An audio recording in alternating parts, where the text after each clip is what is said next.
Hey everyone, welcome back. We are on day 2. This is yesterday I did the introduction, so I'll put the link for that video in the description box below and any contact information in case you feel like reaching out. If you come back for the second day, come on in, cop a squat, have a listen, and who knows, there may be something I say that you need to hear today. But if not, just join me on the journey reading through the book From Broken to Becoming.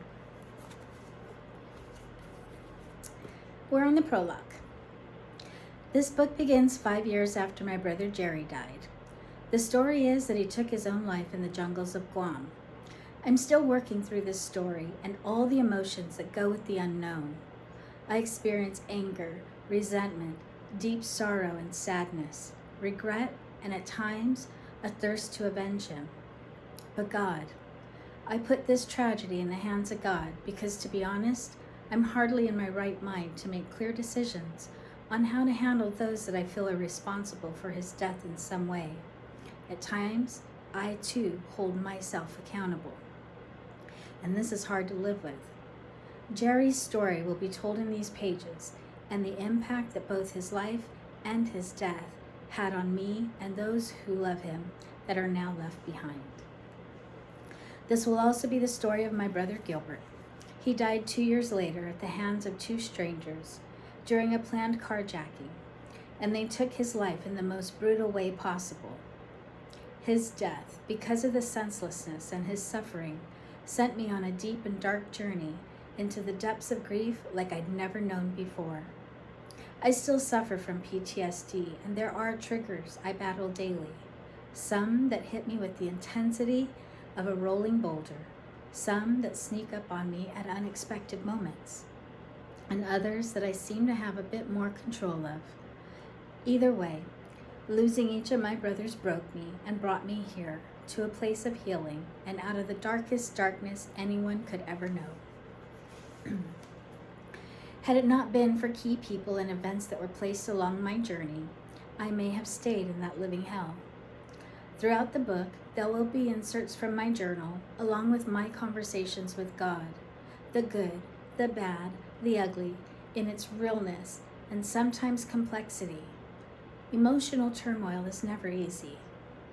But add the battle with God to grief, and you get a big giant mess of screaming in anger and a shattered soul crying to no one and the only one at the same time, and a lonely girl lost in the trappings of her sorrow. It's been a long road that she walked alone, and no one, not one, could have walked it with her. At times you will see the lost girl in these pages, and at other times you will see her hope written in all its colors, and at other times you will see the Spirit of God carrying her through this journey. You will see healing. You will see peace ever growing. You will see God moving in her life, stirring her soul, and bringing her to a place of wholeness once again. Life after death goes on, and these pages will also show the daily tragedies I have faced while dealing with my darkness. I can honestly tell you that I had no power in this battle. I barely had the will to want to win, but God. And so it begins, the journey from nothingness through deep shattering grief, and to a love that held on to me and brought me to healing and wholeness like I'd never known before. Thank you to all those who loved me through this, to those who took the time to make me laugh, lift me up, and to demonstrate a soft kindness during the hardest times of my life. You will never know how these small moments were instrumental in helping me out of the dark. And now a poem. If for a moment you could put yourself in my shoes, would you and could you? If for a moment you could feel the pain of my past, how long do you think that moment could last? If for a moment you could see the tears I have cried, do you think you could see the ones I have buried inside? If for a moment you could hear the screams in my head, the ones of abuse and the ones of the dead, the ones of rejection and the ones of neglect, the ones of cold silence, knowing that's all you have left, would you and could you? Not many people can stand in my place, long enough to truly relate to the terrors inside that I constantly face. And if in these moments you stand all alone and not feel the warmth of the place you call home, and not feel the comfort of the ones that you love, neglected, rejected, and made to feel that you are never enough. If for a moment you had to live the days I have lived, where no one reached out to you as you drowned in your grief. From the time I was a child to this moment today, I face all my traumas alone and afraid. Her screams in the night on the door's other side. My brothers and I, too young to fight. The monster in that room with her that filled us with fright. My house was not a home, but simply a space that housed all the terrors that I've had to face. These are the first tears that I cried, the ones of neglect and the trauma inside. I was conditioned to numb myself to this type of pain, and try as I might again and again. These sorrows, they follow me. They always remain. If for a moment you could stand in that place, would you and could you? And how long would it take to reach for that child who stood alone and afraid? How would you treat her? What would you say? If it were just you and that little girl in a room, how would you treat her? What would you say? Would you bring her small comforts or just walk away and leave her again alone and afraid? She is her and I am she. That lost little girl is me. Neglect was prevalent all of my life. These are the tears I have buried inside. If for a moment you could see the things I have seen, from the eyes of a child to the eyes of a teen, would you judge me and snub me, knowing all of these things? What would you say? What would you do? If for a moment you had to live in my shoes, where your house was not a home, but simply a space that housed all the terrors that you had to face. These things never leave you. They just never do. These are the steps that I had to take in my shoes. So you spend your life trying to find the comfort you crave, needing your home to be that safe space. And what would you do in that space you would find? Neglect and rejection all of the time.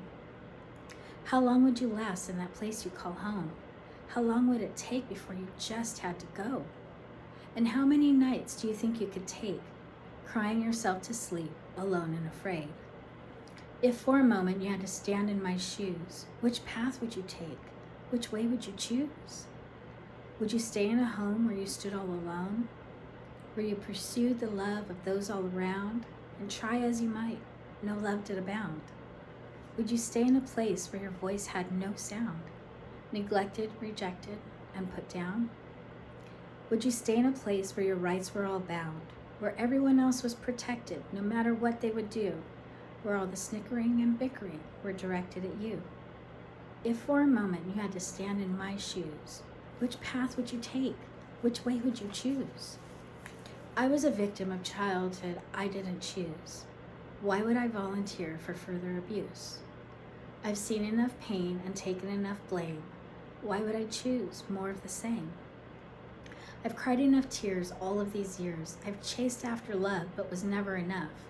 I've spent too many nights diminishing my light until all that remained was the scent of my flame. I've walked enough miles, carried the burden of fake smiles, dying inside from the pain I would hide. What would you say? What would you do if for a moment you had to live in my shoes? Which path would you take? Which way would you choose? If for a moment you had to feel the pain of my past, how long do you think that moment could last? If for a moment you had to stand in my place, how long would you stay alone and afraid, neglected, rejected, and taking the blame? This house was never my home, but simply a space that housed all the terrors that I had to face, neglected, rejected, alone, and afraid. I wrote that poem at a time when I was really confused about how to express the pain and the trauma that I was carrying to everyone around me, because I always chose to suffer in silence, and I didn't know how to do it. Words have always been my forte. It's always been my thing. whether it be music, lyrics, songs, whatever it is, writing, blogging, speaking, words are my magic. But I couldn't speak them. I couldn't express them. I couldn't express the depths of the hurt and the trauma that I was feeling. And because I couldn't, I built walls against everyone around me and made it difficult to be around me. I didn't know that's what I was doing, but it is. It's what I did. And those are things that I've had to deal with. I've had to accept. I've had to forgive myself. And I've had to say, I forgive you for being, doing, thinking, acting from your trauma. And that was a very profound moment for me. Anyway, back to the book. I am going to go into part 1, this story, just so it's not a very long one, but we're going to end there right after chapter 1, and then we'll start again tomorrow on chapter 2 and 3. Chapter 1, Cracked Walls in a Glass House. With a heavy heart, I put the piece of packing tape across the last box of my ridiculous stuff. I added my new Phoenix address and the label Box 15 and just stared at what was left of my life here in Oak Harbor. I was taking a new job in Phoenix and leaving my husband behind, still unsure of where this was leading us, but knowing that I was being pushed through it. We'd been fighting for years now, lots of unsettled hurts and too many things said and unsaid that brought us to this point. We'd been struggling through being a blended family, parenting differences, finances, cultural differences, our history, and fighting to find the freedom to love one another without interference nor influence. A month before this day arrived, and 2 weeks before I made the decision to leave, I found myself curled up on the bed facing the other side of the room and crying myself to sleep yet again. I was faced with the fact that I was a stranger. I was in a stranger's home, alone, and had been for 6 years. He never turned to me that night in comfort. Maybe we were both just beyond that. At the time, I was a practicing Buddhist, and no amount of chanting nor prayer could comfort me. I couldn't think myself positive through this. I couldn't imagine it better into existence. And so I laid down my chanting and I cried out to God. I cried for the heartache I was feeling. I cried for the loneliness that was always there. I cried for my husband, his words that this was all wrong and he didn't even care if we tried anymore. I cried for my stepdaughter whose heart hated me with intention. I cried for every day, every fight, every feeling. I cried for the isolation I felt, for my family so far away. I cried for the job I was just told I was losing because the company cutbacks.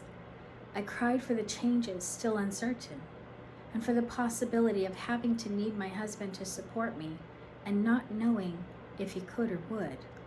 I cried for everything. I cried and I prayed some more, and before I knew it, the tears had stopped, and I felt myself falling asleep. This had not been the first time I cried myself to sleep, but it would be the first time that I stopped crying before my eyes ever closed. At the moment, I didn't associate this with anything that I did differently. Little did I know that I would embark on a journey that would take me places I wish I had never been, both emotionally and physically, but it would also take me to places I wish I had been sooner. Perhaps I would not have found myself in the circumstances we were in right now, where love existed, but was held captive to the bonds of our sin. There has never been any doubt that we loved each other, but there were so many things preventing us from loving freely. Either way, here we were. We'd been here before, but nothing with the same permanence that this felt like. I was done. He was done. And then he wasn't, and then I wasn't. But there we were, a day late and $1 short, each dying inside. We were both deeply grieving the loss of the love we'd so desperately been fighting to hold on to all of these years. But we knew that the tensions in the household were at its peak, and there were one too many nights of tears cried, backs turned, and a coldness between us that nothing could warm nor console. I suppose the divide was long and wide, beyond our span of reach at the time. Emotions were escalated, and unforgiveness was at an all-time high. It went on for so long that our scattered pieces made no sense together. And even if we tried, there would always be something missing, something off, something lost. We came together through an affair that broke 2 marriages, shattered a family, and caused so much damage to all involved. It felt right, but was all wrong at the same time. Never mind that we seemed to think in sync, talk in sync. We had no right, not yet. But that didn't seem to matter. We would pay for that transgression for many, many years following that eventually led us to box 15. When we met, he had an 11-year-old daughter whom he shared a deep bond with. So much so that even though I was there in her mother's home, she chose to stay. Being childless myself, I had hoped that we could build a bond of acceptance amidst all the pain, and that although I was barren, I could be a mom. And try as I might, we could never bridge that gap. There were high tensions, spoken and unspoken hurts, energy that spoiled the air no matter what we were doing, where we were, or what was happening. It hung above us constantly. His daughter was rightly hurt by all that had happened to bring us together. How can you explain all that brought us together to an 11-year-old girl who had to watch her mom suffer through this separation and was forced to accept this new woman and this new life? Though this was not her ideal, she chose to live with her dad, which meant living with me. She had no time to heal from the divorce, accept the changes, nor rebuild her trust with her dad that she desperately needed to do. He knew the hurts we had caused, and this propelled him to overcompensate on everything that had to do with his daughter.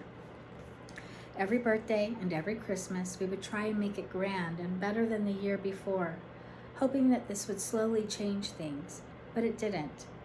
Every party I threw for her, I was ostracized and made to feel out of place by her and all her guests. Every Christmas, my husband's stepson and girlfriend would come over, and again, I would be ignored and ostracized by all of them. It didn't matter that I put most everything under the tree. It didn't matter that I sacrificed every holiday to be with them instead of my family. It didn't matter that I put all my energy into making the events everything it could be and more. The fact is that none of this mattered to any of them, and that fact really mattered to me. I would take his daughter on trips and try to buy her affections with clothes, phones, gadgets, and everything else she would say she wanted, and nothing worked. My husband would buy her things, give her money, overlook her grades, not hold her accountable for anything she did wrong, unless he was personally hurt by her. Everything else didn't really matter. I was constantly shut out of every conversation between them. I was the only other person in the house, and they would close the door every time. We made no decisions together. They made the decisions together, and I would just have to accept whatever decisions were being made, even if it went against everything I believed. If she stole from me, nothing was said. If she ignored me, nothing was said. If she talked bad about me to him or anyone else, nothing was said. If she hurt me, nothing was said. Guilt can compel you to close your eyes to all else, no matter the additional consequences or casualties along the way. This, of course, brought out the worst in me. I would ignore her, leave the room when she entered, fight with him about everything, blame her if I couldn't find something of mine, stop the trips, stop contributing to the home, isolate myself from them no matter what, because I could see the ugliest parts of me coming out into this little world around me. I can be brutal with my glares, unrelenting with my silence, and I know how to emit the type of energy that can change the atmosphere of a room to an unbearable and uncomfortable place to stand in. When the emotions within me are restrained, the ugly comes out in my attitude and actions, and my passive aggressiveness is anything but passive. He would be angry at me without understanding why I was the way I became. He would take her side every time and secretly harbored frustration and deep anger against me. We couldn't talk about anything without it erupting into a huge fight. There was so much animosity coming from all of us all the time. This was the overriding emotion that ran our household for 6 years, that brought us to this final box, shipped to an unknown future, separated. All of us heartbroken in some way, but desperate to breathe above the heaviness that we'd all been living under for so long. I distinctly remember the weight on my chest daily, the shivering inside from all the pain I held in, screaming to be seen, screaming to matter, a deep bellow in my belly to be loved enough to see my hurts as well. I was not the lady of the house, though I took care of all the usual stuff a mother would do. I was not accepted, and I knew it, and above all, I understood it. I should have never expected that. Nevertheless, I did, and I didn't receive what I needed. This propelled me to lose the best parts of me, the part of me he fell in love with, the part of me that I loved. I lost who I was, and I could not find my way home. My depression was so severe that there were moments I just couldn't move, afraid of breaking. It got to a point that I would run and hide in the room whenever we had guests, no matter how long they would stay. I'd been through so much in my life before this, but this truly was the hardest thing I had to go through. The war within was made of many sides, all battling to dominate. My nature fighting with my environment, my love fighting with my hate, my compassion fighting with my own pains, my kindness fighting with the hurt demon within. My world was falling apart on the outside because the fortress I spent my whole life building was crumbling on the inside. There was no tenderness that could have compensated for the anger, the hurt, the frustration, but most of all, the guilt. The guilt of loving a man that was never mine to love.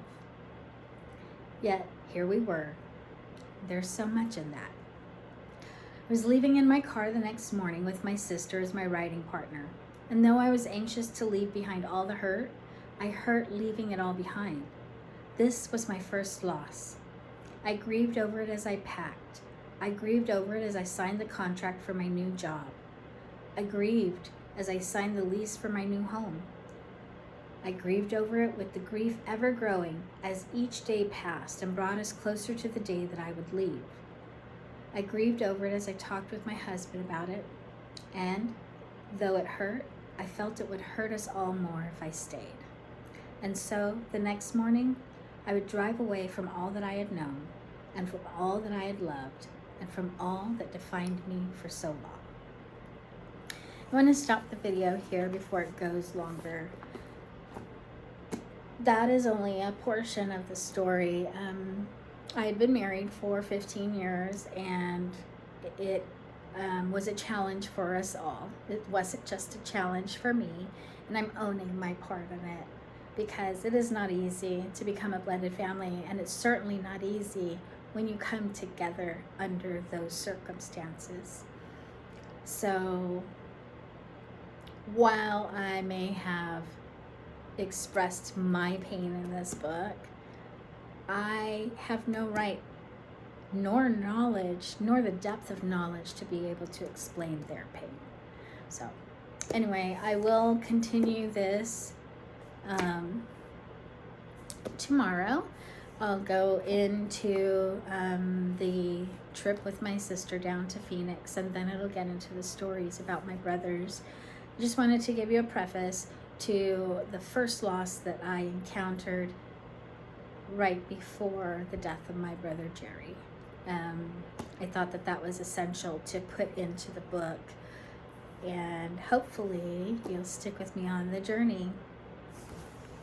So, to all those who stayed, if you stayed this far, please like, share, and subscribe. I truly appreciate it. And until then, until tomorrow, take care and always choose happy. Toodles.